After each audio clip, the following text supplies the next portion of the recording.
Welcome to Fully Booked, the bookish podcast where I'll chat about all things book and reading related.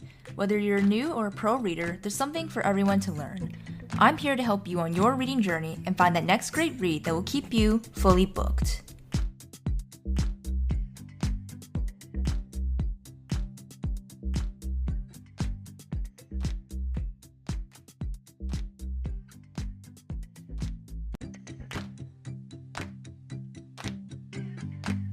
Welcome to Fully Booked, the bookish podcast where I'll chat about all things book and reading related. Whether you're a new or a pro reader, there's something for everyone to learn. I'm here to help you on your reading journey and find that next great read that will keep you fully booked.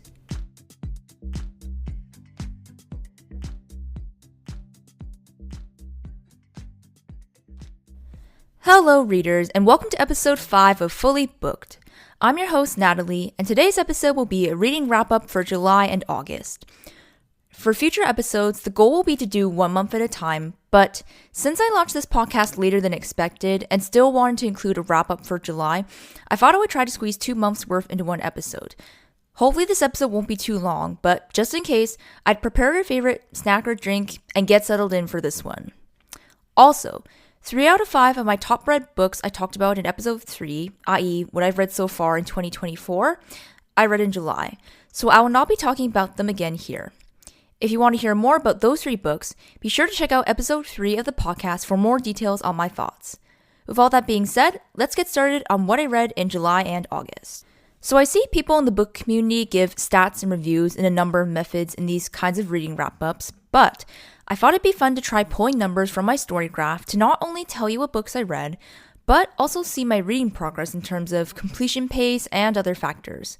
I might change this up in the future depending on feedback and whether presenting this information is helpful or not, but let's see how it goes for now. So to start off, in July, I read 10 books total and DNF'd 1 book, which was The Guest List by Lucy Foley. Again, I will only be talking about 7 books in this episode. Same time next summer, The Night Swim, and Lessons in Chemistry were all discussed in episode 3. Out of the 10 books, monthly average rating was 4.2 stars. I read a total of 3,219 pages. My average time to finish a book was 9 days. 4 out of 10 books were rereads and also part of a series. And I actually can't believe that I reread the whole Summer I Turned Pretty series in July, looking back now. And finally, 2 out of 10 books were hybrid reads, i.e. I read on my Kindle and a physical copy. And these 2 books were Do I Know You and Catching Fire. In addition, my DNF for the month was an audio read, and I got 60% into the book before stopping. I will say, I think I chose the wrong time to start this book, and I'm hopeful that this will be a soft DNF and I will come back to it in the future. But looking back now, July was a big reading month, mainly because I did a 24-hour readathon the second last week of July, and I was just also spending a lot of time outside reading, really soaking up and enjoying the summer weather, because summer is considerably short where I live in terms of the weather and the climate. I also think that having more books that were rereads contributes to the faster completion time, as it doesn't take me as long to process details about the world building, characters, etc. when I'm already somewhat familiar with the story. It also helps that both of these series that I read were made into movie/TV adaptations, which makes the story visualization process kind of easier, as I have the actors and actresses as references for the characters.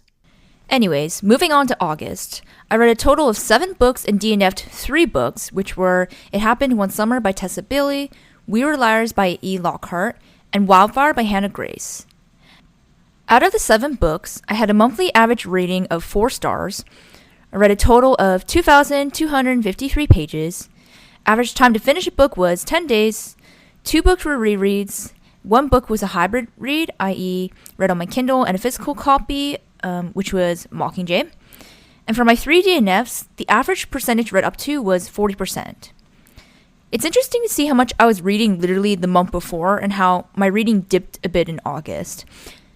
As you heard me talk about in last week's episode, I was experiencing a reading slump in the month of August, and it's kind of unfortunate timing to be starting a book podcast and not feeling able to finish as many books as I'd like to / set goals for. But I don't want to become someone who reads just for the sake of reaching a goal and want to keep it real and relatable for my listeners who might also struggle to read more at times. And while in the past I would try to minimize my DNFs and finish books even though I really wasn't enjoying them, I'm actually kind of proud that I'm getting more comfortable with DNFing books so I can find books that are more my taste. In fact, I would say that my next sub-goal is to get comfortable with DNFing earlier on in a book, like around the 25 to 30% mark. As right now, I'll usually let myself get to about the halfway point or a bit further in a book before DNFing. But DNFing aside, I will say, I'm feeling stronger currently in my reading journey, so I do hope to complete more books in the coming months and get to share even more great reads with all of you. So with all those stats laid out on the table, let's get into the book reviews, and I will try my best to keep them spoiler-free, although there are some books on the list that most people should know some basic details about thanks to the adaptations. Starting with the books I read in July, first up we have The Summer I Turned Pretty by Jenny Han with a rating of 3.75 stars. Belly measures her life in summers. Everything good, everything magical happens between the months of June and August. Winters are simply a time to count the weeks until the next summer, a place away from the beach house, away from Susanna, and most importantly, away from Jeremiah and Conrad. They are the boys that Belly has known since her very first summer. They have been her brother figures, her crushes, and everything in between. But one summer, one terrible and wonderful summer, the more everything changes, the more it all ends up just the way it should have been all along. So I'm not sure why the last 2 summers felt like every booktuber was reading/rereading this series. And of course, I succumbed to the power of influence and decided to reread this trilogy as well. I feel like it hit differently overall reading this series as an adult versus as a teen, but I still thoroughly enjoyed my reading experience and found all of these books super easy, fast reads. Some comments I do have going back to the first book in this series is how immature and annoying Belly comes off through most of the story. I just feel like the way she acts as a teenager, I personally can't really relate and often found her unlikable because of the way she acted and treated the other characters. And I know this is a side note, but I felt like they definitely made Belly as well as the rest of the characters way more likable in the TV adaptation versus the books. And I think with this first book, I was a bit confused from how we got to where we left the characters in the second last to then the final chapter, where it jumps ahead in time. And specifically, this is in regards to the romance. I just feel like Jenny Han didn't even really explain well in the next book about what happened in the span of time that we skipped through.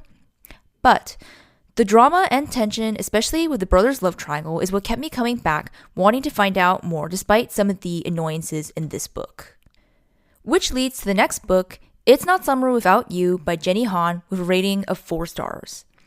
Can summer truly be summer without Cousins Beach? It used to be that Belly counted the days until summer until she was back at Cousins Beach with Conrad and Jeremiah. But not this year. Not after Susanna got sick again and Conrad stopped caring.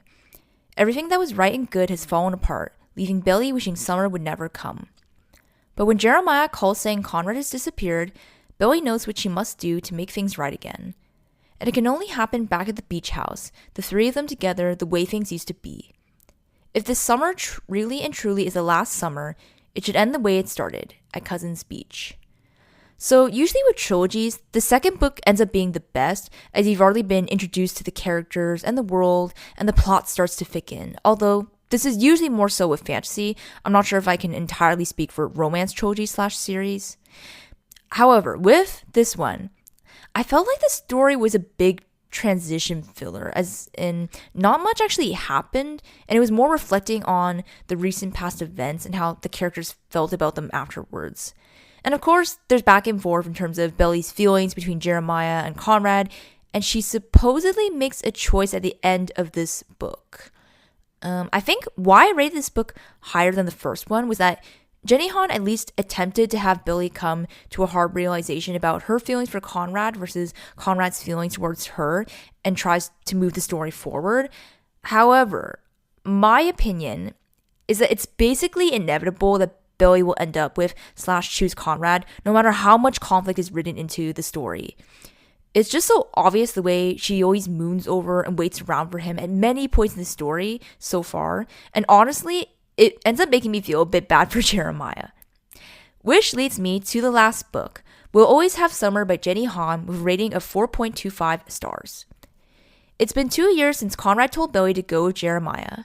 She and Jeremiah have been inseparable ever since, even attending the same college, only their relationship hasn't exactly been the happily ever after Billy had hoped it would be. And when Jeremiah makes the worst mistake a boy can make, Billy is forced to question what she thought was true love. Does she really have a future with Jeremiah? Has she ever gotten over Conrad? It's time for Billy to decide once and for all who has her heart forever. Now, this book was a contender to be a satisfying conclusion to the trilogy, except that for me, the book fell prey to the same problem as the first book, where we end up jumping way ahead in time between the second, last, and final chapter without much explanation. Although, given the opinion I just voiced about Billy and Conrad, I think it's safe to say why there wasn't much need for any explanation. I'm not sure if I still stand by my rating for my reread of this book, but I think it did do a better job of exploring certain themes through a slightly more adult lens since they're now college age in this book. Although, it did still feel a bit teenagery at times in terms of how each character talked, and a lot of the story focuses on the emotions/feelings of each of the mains versus the actual conflicts that would be faced IRL. Also, I'm going to insert one spoiler in here in that I'm conflicted how I feel about the use of the cheating trope in this book, simply as it didn't really serve that much of a purpose or even conflict in this story. I just personally felt that she could have picked something else to use as a point of contention between the three main characters and to move the story to its inevitable end. Oh, and something I didn't mention yet, I don't really like this series that much overall because I found that Belly's individual character, like her personality, interests, etc., weren't really explored at all, and we don't get a full picture of what she is like as a person. And most of the series focuses on her obsession/love for Conrad and sorting through all the complex emotions of first love. I would say I much preferred the To All the Boys series over The Summer I Turned Pretty, as I feel like LJ's character is explored a lot more compared to Belly. But I also am probably biased and resonate more with TATB since I'm of a similar ethnic background as LJ. And while I can't rule out rereading this series again in the future, I think I got a good enough idea that I don't need to revisit this series for a while. Also, I should be especially satisfied for some time, seeing as the next season of TSITP is set to come out next summer, 2025, and I'm curious to see how they will adapt this last story for the final season. So, now that we've concluded all my thoughts on the TSITP series, let's move on to my next book, Dark Corners by Megan Golden, with a rating of 3.75 stars.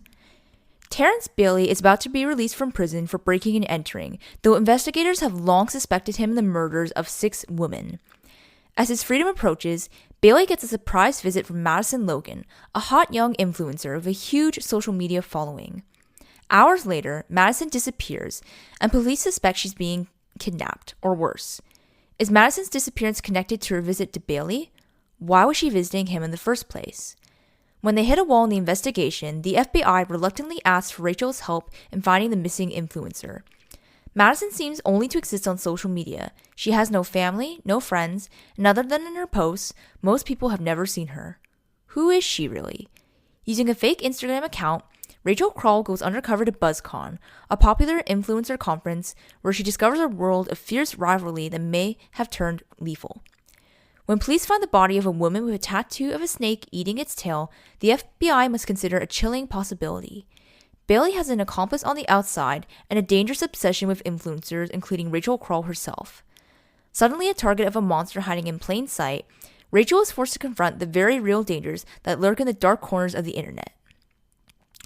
As I briefly mentioned in episode 3, I was compelled to pick up this sequel after reading The Night Swim, and the influencer element interested me initially when I first read this summary. However, I was ultimately disappointed by this book, and it was nowhere near as good as The Night Swim. Since I've read many more mysteries revolving around murder, I was hoping for an innovative plotline and twists and turns, but I didn't find the story was well thought out for this novel in the end. The influencer conference/aspect ended up being not that important to the story, and I felt like she added in a lot of the influencer characters as a side plot, which personally I didn't find very interesting to read about. I did find the revealed link between Madison and Terrence interesting, and how they were both actually involved in the murders, but the rest of the plot was otherwise uninspiring. And there were also random scenes thrown into the second half of the novel that I felt didn't really need to be in there, and I would have preferred if she had added more details to the main plot instead of the filler we ended up getting. Also, like many of the reviews wrote, I found Rachel's character to be more annoying in this book. The way she talked and her resistance to help in the beginning were kind of odd to me, considering the great narration / viewpoint we got from her in the Night Swim. So overall, after reading this book, needless to say, I don't feel compelled to continue reading this series. Now, moving on to Do I Know You by Emily Wibberley and Austin Siegeman Broca with a rating of 4.25 stars. Eliza and Graham are anticipating an anything but sexy week-long getaway to celebrate their 5-year anniversary. Nestled on the Northern California coastline, the resort prides itself on being a destination for those in love and those looking to find it. For Eliza and Graham, it might as well be a vacation with a roommate. When a well-meaning guest mistakes Eliza and Graham for being single and introduces them at the hotel bar, they don't correct him. Suddenly, they're pretending to be perfect strangers and it's unexpectedly fun. Eliza and Graham find themselves flirting like it's their first date and waiting with butterflies in their stomach for the other to text back. Everyone at the retreat can sense the electric chemistry between Eliza and Graham's alter egos. But when their scintillating game of role-playing ends, will they still feel the heat? Now, this book I picked up after loving my read of The Roughest Draft and was excited to read another book by this author duo, especially because I love second chance tropes where the two characters are already in a relationship / marriage. Looking back, I feel like I gave this book a high rating because I loved the writing style and how well the authors were able to describe the characters' emotions being in an almost failing relationship. However, I ended up not being a fan of the pretending to be strangers / alternate persons trope, as I feel like they could have just tried to directly communicate what they wanted to each other. Especially because both characters wanted things that the other person could more easily give them or that they could have worked together on. It's not like they had vastly different goals, lifestyles, wants, etc. that were causing them to drift apart in the first place. I do understand the use of this trope, as I think it served as a device for the characters to better understand each other and resolve their unspoken conflict / tension.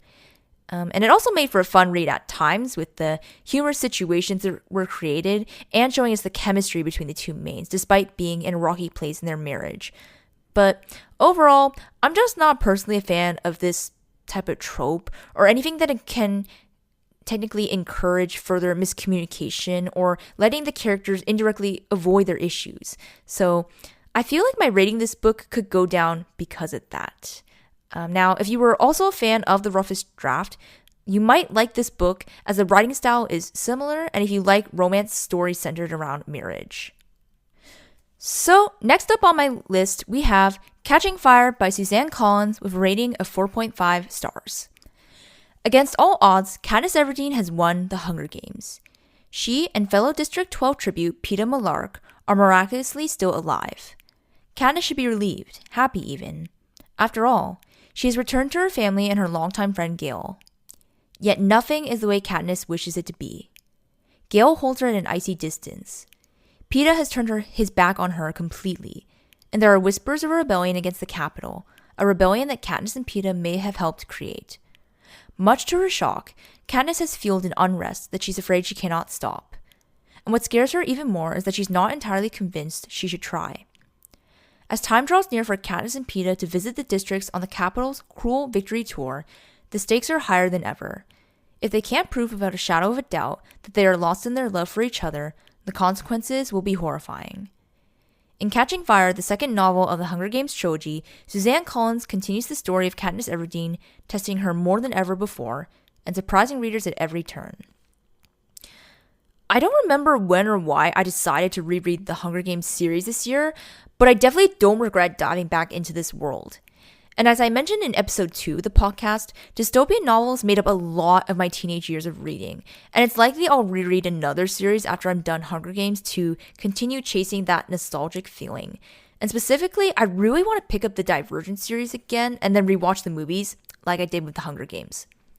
Anyways, after devouring the first book in this trilogy, I was excited to return to Panem and pick up the second book. And it was especially fun as I read/finished this book during my 24-hour readathon. Since I'm now recording this after having finished the whole trilogy, I have to say that this book is my favorite out of all three. I loved all the action of the 75th Hunger Games, and there was a lot more to delve into since most of the essential world building and characters had already been introduced. I also liked the new characters / tributes introduced in this book and felt that they helped move the plot and particularly the character development of Katniss along. And the main reason I liked the second better than the first book, because let's be honest, I really love the first book as well, is because we move beyond just trying to survive the games and into the deeper significance of what the games means to the districts versus the capital and how they shape the lives of every person in this world / society. And specifically, the stirrings of an uprising / rebellion create a particularly tense and suspenseful environment, making the reader, i.e. me in this case, eager to find out what happens next. And a side note, for me, I really felt Katniss's youth / age in the book through her inner monologues and how she expressed her fear, especially given her involvement in the games and Snow's attempt to keep her in line in this book. In the movies, that wasn't always captured perfectly. Likely because it's hard to believe that J-Law is a 16 to 17-year-old girl when in reality, she was probably much older when they shot these movies. Anyways, actor choices aside, I really enjoyed this book and getting to read it and be immersed in the world in one sitting. Also, I feel like the second book was adapted the best out of the three from book to screen, which made rewatching the movie very enjoyable as well. Now, moving on to the final book I read in July, The Sisterhood of the Traveling Pants by Anne Brashares, with a rating of 3.75 stars. Carmen got the jeans at a thrift shop. They didn't look all that great. They were worn, dirty, and speckled with bleach. On the night before she and her friends part for the summer, Carmen decides to toss them. But Tibby says they're great. She'd love to have them. Lena and Bridget also think they're fabulous. Lena decides that they should all try them on. Whoever they fit best will get them. Nobody knows why, but the pants fit everyone perfectly. Even Carmen, who never thinks she looks good in anything, thinks she looks good in the pants. Over a few bags of cheese puffs, they decide to form a sisterhood and take the vow of the Sisterhood of the Traveling Pants. The next morning, they say goodbye, and then the journey of the pants and the most memorable summer of their lives begins. It seems I had an obsession with reading / rereading books that were adapted to movies / shows this year. And Sisterhood of the Traveling Pants was a staple movie growing up for me, so I'm surprised I never picked up the book series when I was younger. I think I definitely would have had a different experience reading it as a teen versus now. While I did enjoy the story and actually really commend the way they adapted it for the screen, I didn't end up enjoying the book as much as I thought.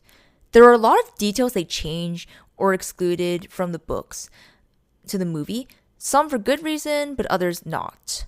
I did find the characters in the books to be more annoyingly adolescent, similarly to TSITP.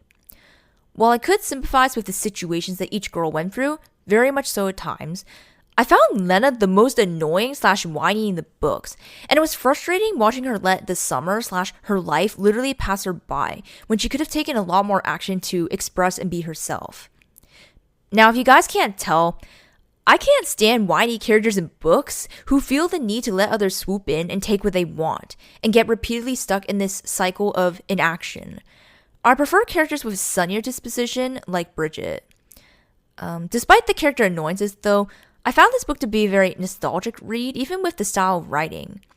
I don't know why books written in the 2000s have a simpler yet still lyrical feel to them, and I did enjoy Anne Brashares' writing in this book. Probably why I was still compelled to pick up the second book in this series. If I had to be honest, I feel like you could skip reading this book if you have watched the movie, as the movie captures the essence of summer and female friendships well enough. But if you are looking for a read to take you back to the days of the early 2000s and what it was like to be a teen girl during that time, then you might like this book. And that wraps up the July book reviews. Now, moving on to the August book reviews, starting with Malibu Rising by Taylor Jenkins Reid with a rating of 3.75 stars. Malibu, August 1983. It's the day of Nina Riva's annual end-of-summer party, and anticipation is at a fever pitch. Everyone wants to be around the famous Rivas.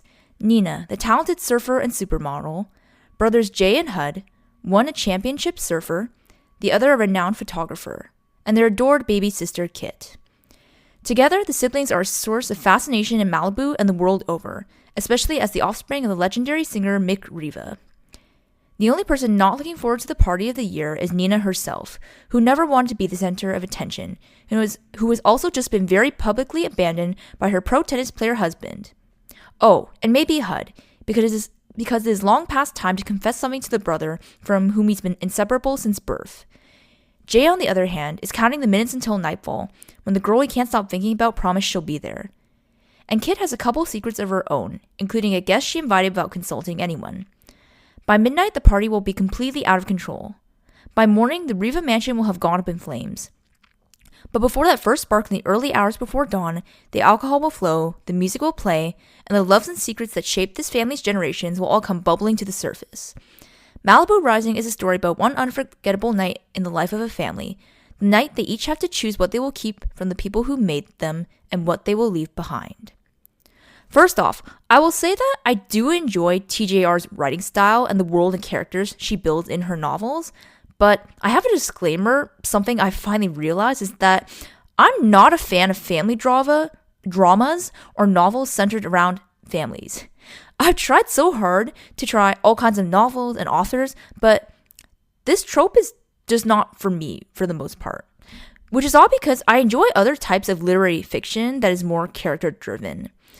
I think one of the problems is for me in dramas, there are too many characters in general and in the family, and I have a hard time keeping track of every character and their backstory / situation throughout the book, which I found I struggled with in this book, especially so as I listened to it on audio. While certain characters' viewpoints / storytelling were more riveting to listen to, I found other characters kind of boring for some reason. And honestly, listening to books on audio is such a struggle for me, so much so that I'm never able to recall major plot points from audiobooks. I think the biggest takeaway I got from this book was the emphasis on the female relationships within the family and the lessons that each female character learned on independence, changing identity, and the meaning of family in general. I definitely resonated more with the female characters versus the male characters and felt like I was learning and growing along with them throughout the book. Also, while I did enjoy this as a summer read with the setting of the Malibu beaches and the boardwalk, I could see this book being read any time of year and not just summer. And a final related note, I heard that this is being adapted into a TV show, and I'm intrigued to see who they will cast and how they will adapt the plot for the screen, especially as the epic party trope has been utilized in many shows / movies already. So next up on the list, we have The Second Summer of the Sisterhood by Anne Brashears with a rating of 3.75 stars.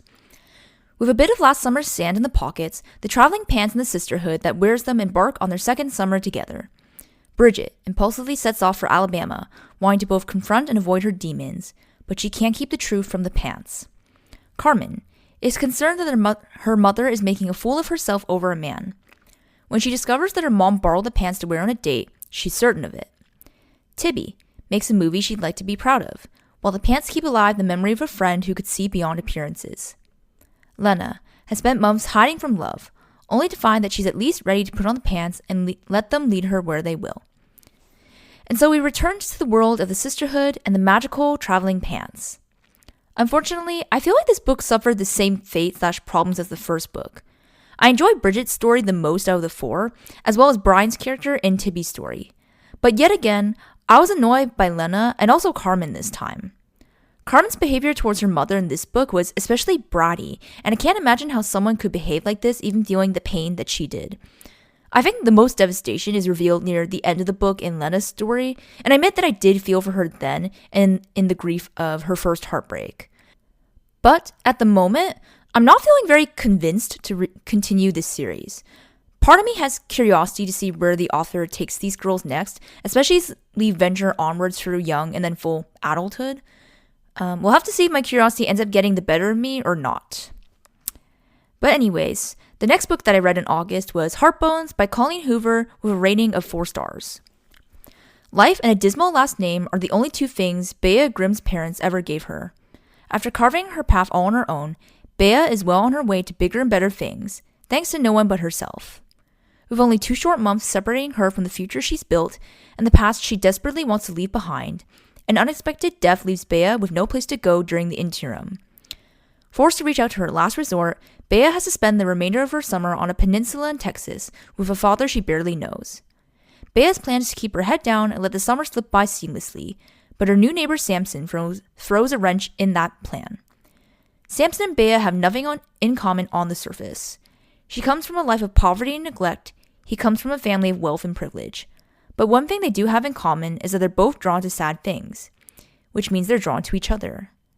With an almost immediate connection too intense for them to continue denying, Bea and Samson agree to stay in the shallow end of a summer fling. What Bea doesn't realize is that a rip current is coming and is about to drag her heart out to sea. Looking back at my reads, this is now the 5th book of Colleen Hoover's that I picked up, which is kind of surprising as I'm actually not a huge fan of hers.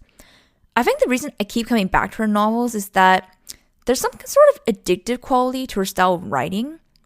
I don't even know exactly what it is about it, but I know that anytime I do pick up a Coho book, I end up getting super sucked into the characters she's created. And I think the reason she's not a favorite author is because her books can be super dark and heavy in terms of tone, themes, and even humor used. And I think the heaviness of her books are a bit overwhelming for me at times. And even with books that have darker themes, I like some insertion of lightheartedness and hope within the story, which I don't always tend to find in her books. I guess you can call it a love-hate relationship of sorts with her. So it makes sense that I ended up loving this book. Now, funny aside on the reason why I picked up this book. Overall, I saw many booktubers / people in the book community talk about this book. However, I saw a reel or a short, something like that, on Coho books to read based on your zodiac sign, and Heartbones was the suggested book for Capricorns, which is me, and now that might give you a hint of when my birthday is. So yes, that is how this book ended up on my TBR, and now finally my read list. But anyways, back to the review. I think the reason I liked this book was how the characters were different yet similar. A lot of romances tend to focus on people who are almost the same person and sharing 99% of the same qualities, personality, weird quirks, habits, etc. But when an author can bring together two seemingly different characters from different worlds and unite them, that screams true romance to me. And I also liked the male lead in this book and felt shock and empathy when his full situation is revealed near the end of the book. I do admit, I feel like the HEA was potentially unrealistic given the situation that unravels, but I still enjoyed seeing them come together, and my heartbone definitely got broken and put back together by this book. Those of you who've read this already will know what I mean. Now, for the 4th book I read in August, we have Mockingjay by Suzanne Collins with a rating of 4.25 stars. Katniss Everdeen, Girl on Fire, has survived, even though her home has been destroyed. Gale has escaped. Katniss's family is safe. Peeta has been captured by the Capitol.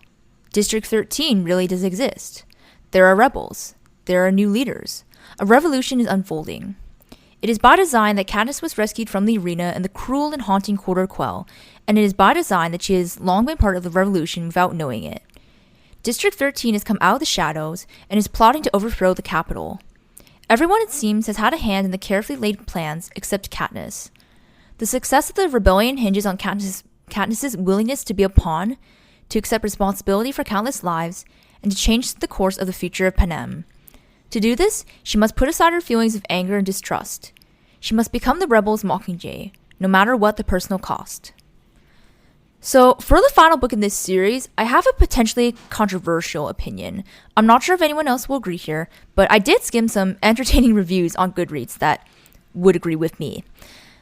I didn't like the ending of this book, which is fairly disappointing since it is the last book in the series.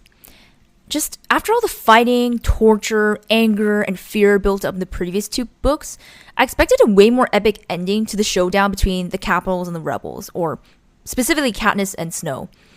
And while the first half of this novel had a lot of boring discussion of planning and lead up to storming the Capitol, I was still hopeful and excited for the second half of the novel. And then, not much happened when we got there. And I'm also going to divert your attention for a bit, or maybe more, to compare this book's ending to another very popular book series, Harry Potter, which I'll try to keep as spoiler-free as possible for those listening who still haven't read this amazing series. But seriously, please go read that ASAP. Now, the end of the Deathly Hallows book was so incredibly well written and epic. I love the way they adapted it for the screen as well, but the book really drew out the very final showdown between Harry and Voldemort. And I actually liked the way the conversation was written in the book and how much was explained / revealed to us as the reader, that you just felt like you got a really satisfying ending. And I've yet to read a book with an ending like this, although I hope I will someday. And unfortunately, Mockingjay didn't have the same effect on me. And with that, it's back to the main show.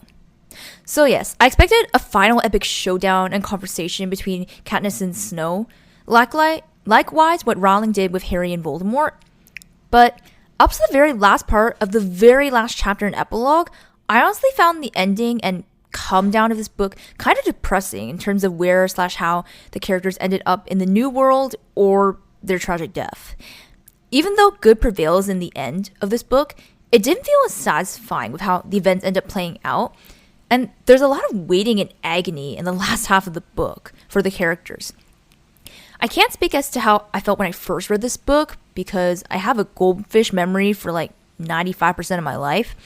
But overall, this time around, I'm unsatisfied. And a note that I didn't mention before and that I can put here now is that I didn't like the love triangle at all in this series. I admit that I do enjoy dystopian as well as fantasy and sci-fi novels more for the actual created world and its real world commentary rather than the relationships between the characters. For characters, that's why I read romances or literary fiction. But thought I would mention this since the love triangle / romance aspect was a standout aspect for some people. And by the way, remember the days when being on a team was popular? Let me know if you guys were Team Peter or Team Gale. But anyways, of course, it's probably obvious by now how much of a sucker I am for romance in any kind of novel, but just not this one. I felt like Katniss annoyingly teetered between Peeta and Gale for the whole series. And while I could see the care that both guys had for her, I couldn't really see the love she had for them.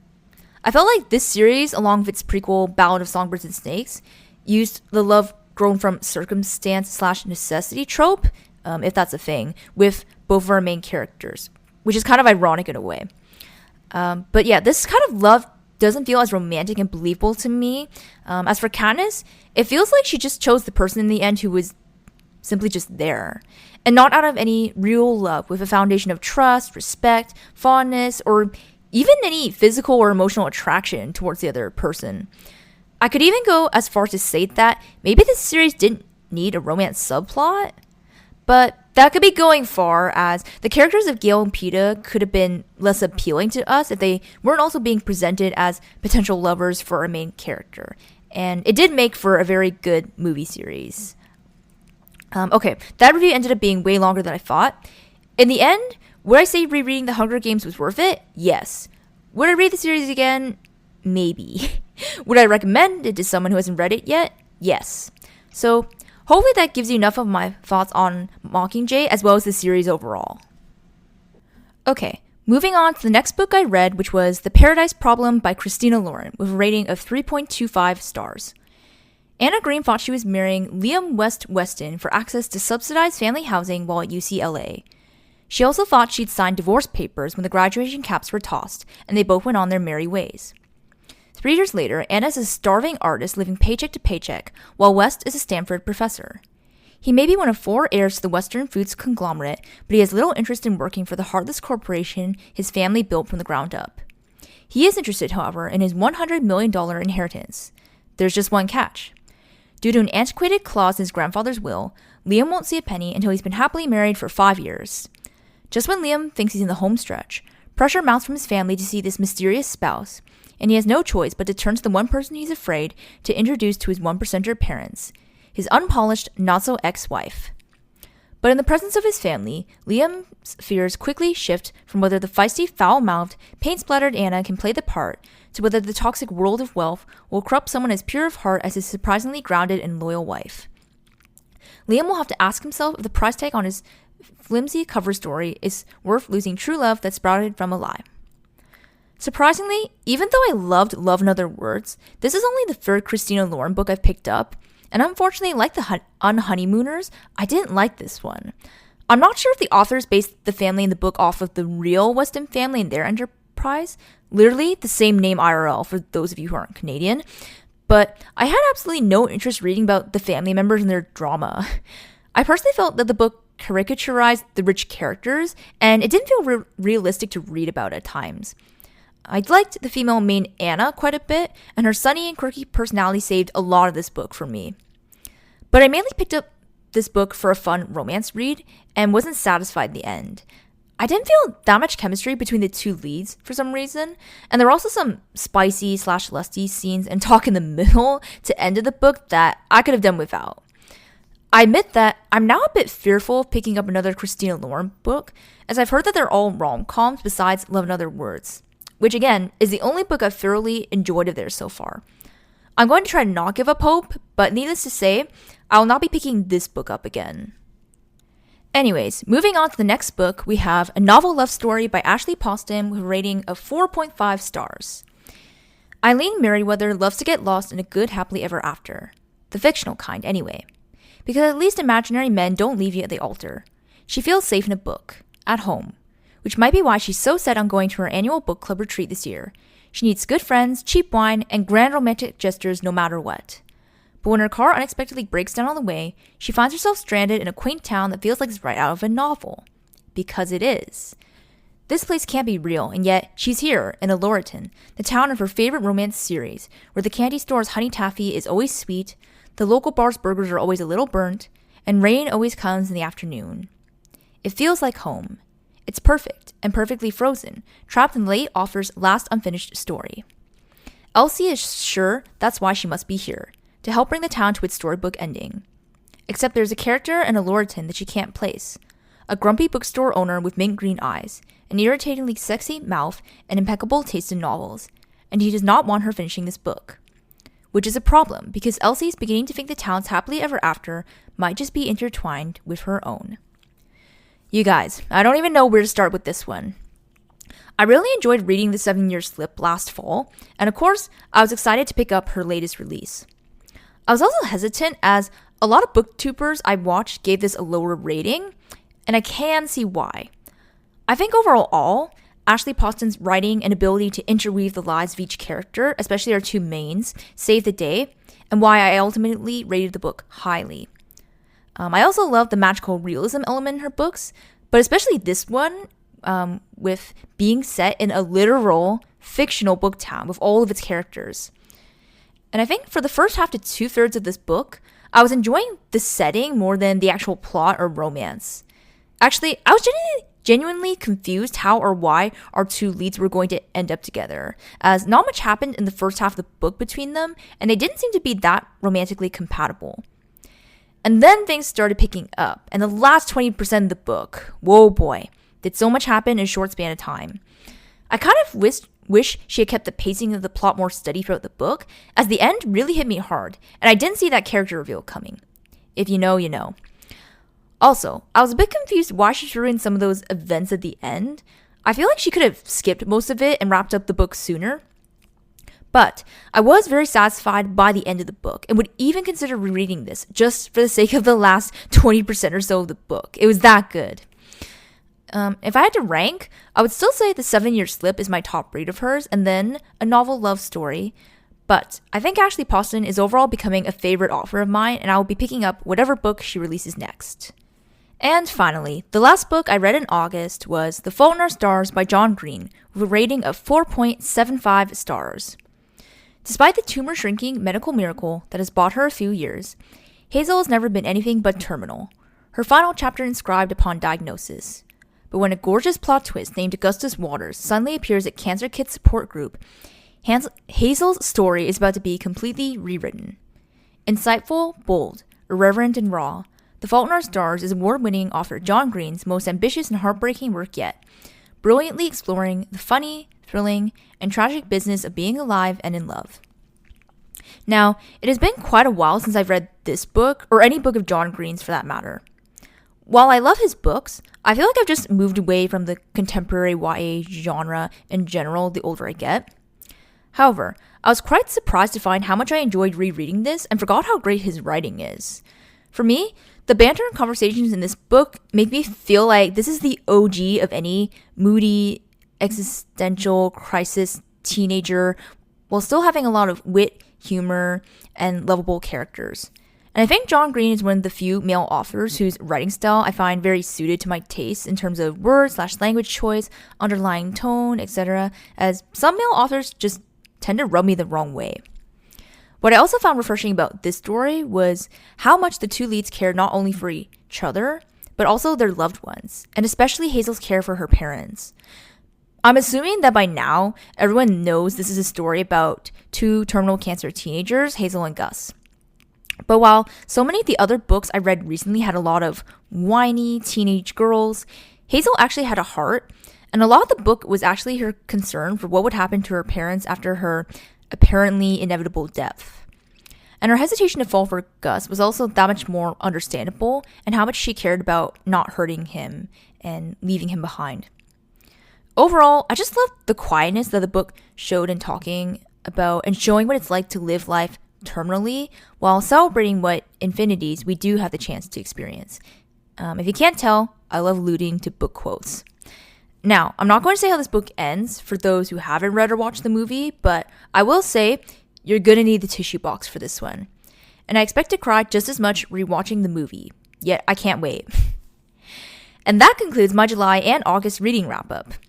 Sorry this episode was a bit of a doozy/long, but hopefully you all didn't mind, as I really wanted to be able to share with you all most of my summer reading and how much progress I was able to make in these 2 months. I'm super excited to continue finding more great reads as we transition over to fall, which is a quick preview for next week's episode, and I hope you're also inspired to keep finding your next great read. Anyways, I hope you all have a wonderful day, and I'll see you back here for episode 6. Thank you for listening to today's episode. I hope you were able to take away something, and be sure to follow the podcast for more bookish content. Until next time, stay fully booked, and I'll talk to you soon.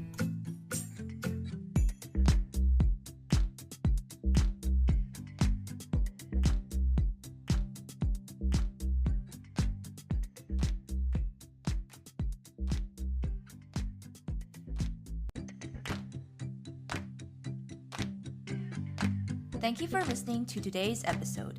I hope you were able to take away something, and be sure to follow the podcast for more bookish content.